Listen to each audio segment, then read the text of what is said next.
اللہ کے رسول حضرت محمد مصطفیٰ صلی اللہ علیہ وآلہ وسلم بار بار امام حسین کو بلند کر کے دنیا کو یہ بتاتے تھے کہ یہ حسین مجھ سے ہے اور میں اس حسین سے۔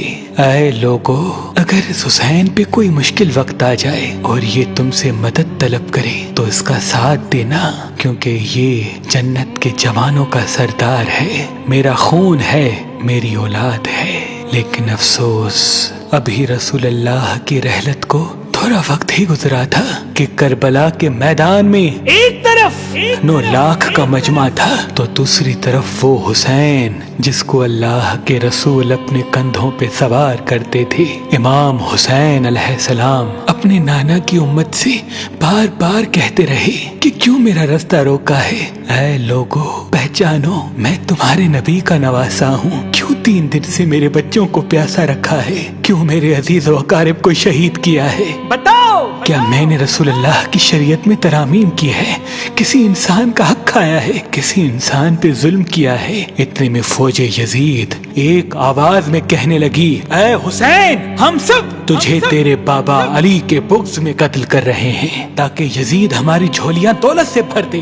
امام حسین نے فرمایا، اے لوگو، آج جس اسلام کا علم تمہارے ہاتھوں میں بلند ہے، یہ علم میرے بابا علی نے بلند کیا۔ مت بھولنا، خیبر و خندق میں اگر علی نہ ہوتے تو اسلام کی فتح ناممکن تھی۔ وہ علی جس نے پوری زندگی اسلام کی تبلیغ کی، حق کو بلند کیا، رسول اللہ کی حفاظت کی، آج اس علی کو یہ اجر دے رہے ہو۔ اے لوگو، بتاؤ، اللہ کے رسول نے بار بار میرے بابا علی کا ہاتھ بلند کر کے فرمایا تھا کہ جہاں حق ہوگا وہاں علی ہوگا، جہاں علی ہوگا وہاں حق ہوگا، اور آج اس علی اور اولاد رسول کو یہ اجر دے رہے ہو۔ اتنے میں یزید کی فوج کے سپہ سالاروں نے دیکھا کہ کہیں فوج میں بغاوت نہ ہو جائے۔ اے شمر، کیا دیکھ رہے ہو؟ حملہ کرو۔ بس لاکھوں کی فوج نے جب رسول اللہ کے نواسے پہ حملہ کیا، امام حسین علیہ السلام نے اللہ کا نام لیا اور ذوالفقار کو نیام سے نکالا۔ تاریخ گواہ ہے، ایک طرف لاکھوں کا مجمع اور ایک طرف 3 دن کا بھوکا پیاسا حسین ابن علی۔ زمین پہ اس طرح کی جنگ پہلے کبھی نہیں دیکھی تھی کہ ایک تنہا انسان لاکھوں کے مجمع کو اس طرح سے فنار کر رہا ہے کہ فوج اشکیا واپس پلٹ کے بھاگنے لگی۔ امام حسین فوج یزید سے مخاطب ہو کے فرماتے ہیں، آؤ، 3 دن کے بھوکے کی جنگ دیکھو، 3 دن کے پیاسے کی جنگ دیکھو، رسول کے اس نواسے کی جنگ دیکھو، اس کی جنگ دیکھو جس کا جوان بھائی مارا گیا، جس کے جوان بیٹے کو نظروں کے سامنے قتل کیا گیا، جس نے اپنے ہی ہاتھوں سے اپنے بچے کی قبر بنائی۔ امام حسین شیر کی طرح فوج یزید سے لڑ رہے ہیں۔ اتنے میں آواز غائب آتی ہے، حسین، تیرا اللہ تجھ سے راضی ہوا۔ بس اس صدا کا سننا تھا۔ امام حسین علیہ السلام نے اپنی ذوالفقار کو تھام لیا۔ اتنی میں عمر بن سعد کہتا ہے، شمر، کیا دیکھ رہے ہو؟ یہ علی کا شیر ہے، اس کو مات دینا ناممکن ہے، جاؤ خیموں کو آگ لگا دو۔ بس کچھ ظالموں نے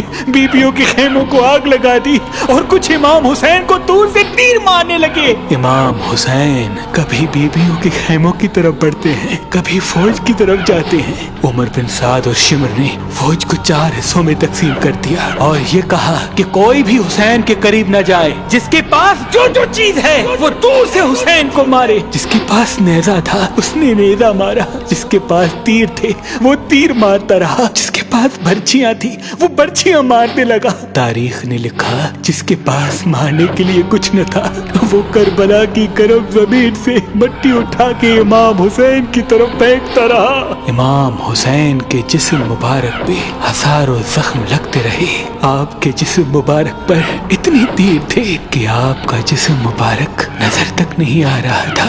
بس جیسے ہی نواسا رسول گھوڑے کی سین سے زمین پہ آتے ہیں، فوج یزید جھومنا شروع کر دیتی ہے، لیکن اتنے میں وہ گھوڑا جس پہ آپ سواری کیا کرتے تھے وہ امام حسین کے چاروں طرف گھومنا شروع کر دیتا ہے تاکہ ان تیروں سے میں اپنے آقا حسین کو بچا لوں۔ وہ گھوڑا دوڑ ہی رہا تھا، اتنے میں عمر بن سعد نے کہا اے لوگو رکو، میں نے اپنی آنکھوں سے دیکھا تھا اس گھوڑے پہ اللہ کے رسول سواری کرتے تھے، کہیں تیر اس گھوڑے کو نہ لگے، اور یوں تیروں کو چلانا بند کیا گیا۔ افسوس ہے ان لوگوں کو اس گھوڑے کا تو احترام معلوم تھا جس پہ رسول اللہ سواری کیا کرتے تھے، لیکن اس حسین کا احترام بھول چکے جن کو اپنے کندھوں پہ سوار کر کے امت کو دکھایا کرتے تھے۔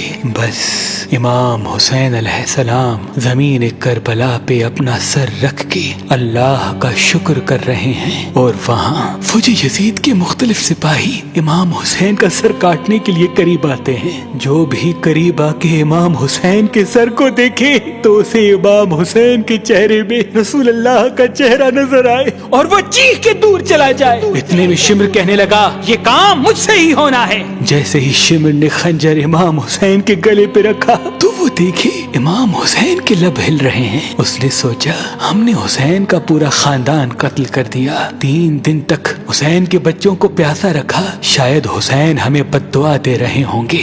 سننے کے لیے کان قریب کرے تو کیا سنے، امام حسین علیہ السلام اللہ کی دربار میں اللہ کی نعمتوں کا شکر کر رہے ہیں کہ اے اللہ تیرا شکر ہے کہ اس عظیم امتحان کے لیے تو نے اس حسین کو چنا۔ اتنے میں امام حسین نے آنکھیں کھولی اور شمر سے کہا اے شمر کیا تو نہیں جانتا میں رسول اللہ کا نواسا ہوں، جنت کا سردار ہوں، حق پہ ہوں، بے جرم ہوں۔ شمر نے کہا ہاں مجھے معلوم ہے۔ پھر آپ نے فرمایا تو کیوں قتل کر رہے ہو؟ شمر نے کہا تاکہ یزید میری جھولی دنیاوی دولت سے بھر دے۔ بس یہ کہتے کہتے شمر امام حسین کا گلا کاٹتا رہا اور فوج یزید مسلسل جھومتی رہی۔ امام حسین کے سر قلم ہونے کے بعد سادات کو لوٹا گیا۔ امام حسین کے سر مبارک کو نوک سنا پہ بلند کر دیا۔ بی بی سکینہ کو تماچے مارنے لگے۔